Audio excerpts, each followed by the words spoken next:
Hello everyone. This video is going to be a little bit different than our usual content here. It's going to be a recording of a presentation that I did this week for the Newport Beach Chamber of Commerce, where I discussed the impact of the 2024 election results and the incoming presidential administration on the economy and on global financial markets.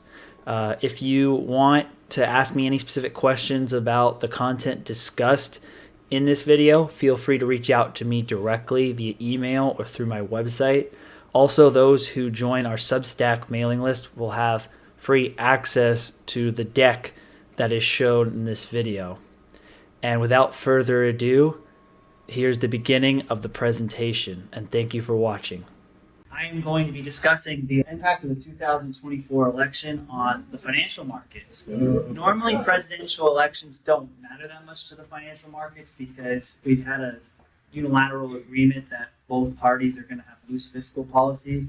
But this time around, there are some meaningful differences, especially since you have a president who's coming in for a second term and doesn't really care about winning re-election and has some very hard policy deviations from the previous consensus. And so now let's go to the next slide where we're going to discuss these specific changes. First one is trade. Tariff policy is going to alter consumption patterns when people respond to higher prices of imported goods. It really depends on how these tariffs are constructed, and we're going to elaborate that on later in the presentation, but it will be a major impact. Second one is international relations. President Trump has a very different approach to foreign policy than previous presidents, and he's more likely to negotiate peace deals in many of the conflicted regions of the world, and that's going to affect how investors perceive geopolitical risk. The third one is healthcare. How will RFK's influence change the pharmaceutical and food industry? And the fourth one is budget deficits.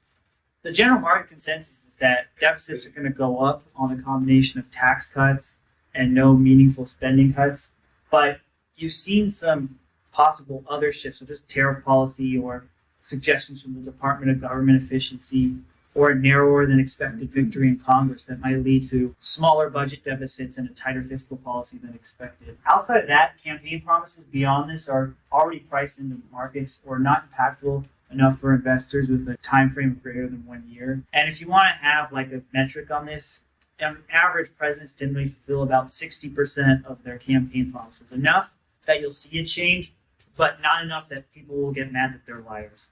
And the last one is immigration. So that's the wild card. Nobody really knows what the net levels of immigration are going to be. I've seen quotes anywhere from it being positive to minus 8 million. So because of that, it's very difficult to make any investment decisions based on something that is so uncertain. The next slide, please. First one we're going to talk about is trade policy. Tariffs are the main risk because trade and immigration have consistently been the priorities of President Trump in his rhetoric and policy actions. The main question is whether the goal is to force other countries into more equitable trade deals, simply saying, hey, I'm going to put these tariffs on temporarily as a threat that you cut yours down to American levels. That would be, if this is just a bargaining chip and tariffs go down overall, that's good for the markets. If it's a source of revenue, he's like, I want these tariffs so that we can help finance the government and we're going to keep them no matter what other countries react, that's more likely to be negative.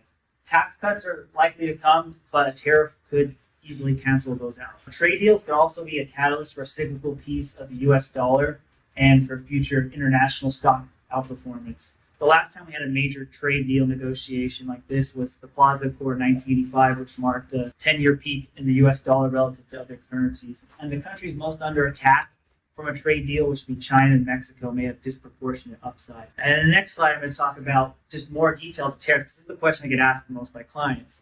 It's, what does a tariff really mean?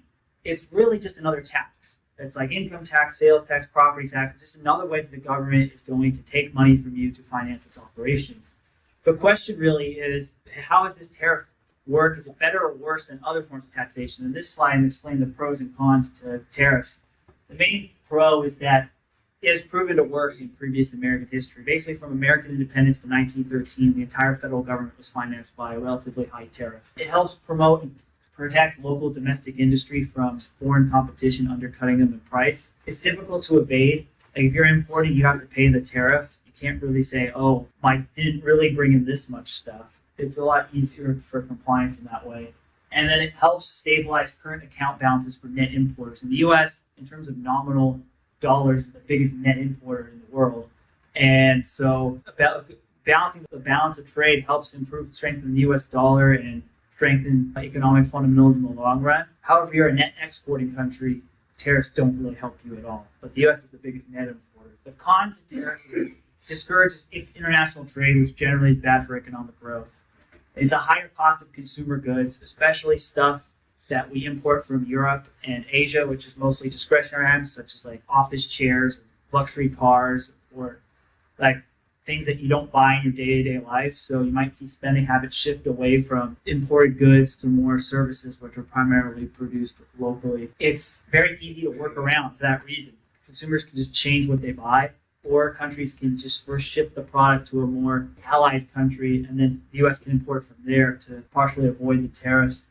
And then the revenue potential of lower cap than other forms of taxation. The reason why tariffs are no longer the primary source of government income is because, for better or worse, many people 100 years ago decided we want the government to have a bigger role in society. And if you want to pay for that, you usually need more money than a tariff can finance. And tariffs only work for net imports. If you're a net exporter, you're shooting yourself in the foot because your buyers are likely to retaliate. And in the next slide, we're going to talk about geopolitics, which is the second impact from a Trump presidency on the markets. He is likely to end the wars in both Ukraine and Israel. During his first term, he was the first president not to initiate a new foreign conflict in at least 50 years. The main impact of these conflicts receding will be the decline of global commodity prices, particularly oil, because oil is the commodity that's most affected in these conflict zones, and gold, because gold generally goes up when there's more geopolitical uncertainty, but agriculture prices might be affected too. The biggest winner is the European markets and European economies, because they've had much higher energy costs than we've had as a result of all these conflicts. And if those go down, that's going to provide more spending power for people to purchase other things instead of just using it to heat their homes or other energy needs.